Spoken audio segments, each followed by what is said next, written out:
வணக்கம் மக்களே, எல்லாரும் சோமாரிகள். இந்த வீடியோவில் என்ன பார்த்துட்ருக்கோன்னு பார்த்தீங்கன்னா, காலையில் வந்துட்டு தோசை விட்டாமல் பார்த்துக்கோங்க. தோசைக்கு வந்து தொட்டுக்கிட்ட வந்து சட்னி வச்சுருந்தேன். தேங்காய் பொரிகள்லாம் அதுக்கப்புறம் வேர்களெல்லாம் போட்டு அரைச்சி வச்சுருந்தேன் பார்த்துக்கோங்க. இன்றைக்கி என்னமோ சட்னி அவ்வளோ ருசியாக வந்துட்டு அதுக்கு நொறுக்கு தீனியாக வந்து பார்த்திங்கன்னா சிப்ஸ் இருந்தது.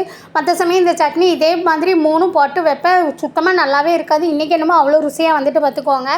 என் மாவன் வந்துட்டு தைப்பூசம் முருகருக்கு என்ன விசேஷம்னாலுமே அவள் வந்து விரதம் இருந்துருவா பார்த்துக்கோங்க. நான் சொன்னாலுமே கேட்க மாட்டேன். அவள் வந்துட்டு தீவிர வந்து முருகர் பக்தை பார்த்துக்கோங்க.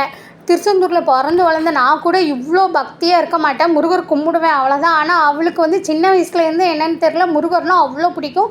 முருகருக்காக எல்லா விரதமும் இருந்துருவா, ஒரு விரதம் விட மாட்டா பார்த்துக்கோங்க.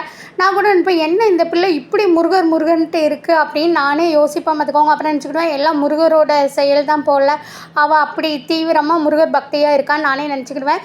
இன்றைக்கி வந்து தைப்பூசம் பார்த்திங்களா, அதனால் அவள் காலையில் எழுந்திரிச்சிட்டு குளிச்சுட்டு தண்ணி எதுவுமே குடிக்காமல் விரதம் இருப்பாள். சாயந்தரம் விளக்கு பொருத்தி சாமி கும்பிட்டுட்டு தான் சோறு சாப்பிடுவா பார்த்துக்கோங்க.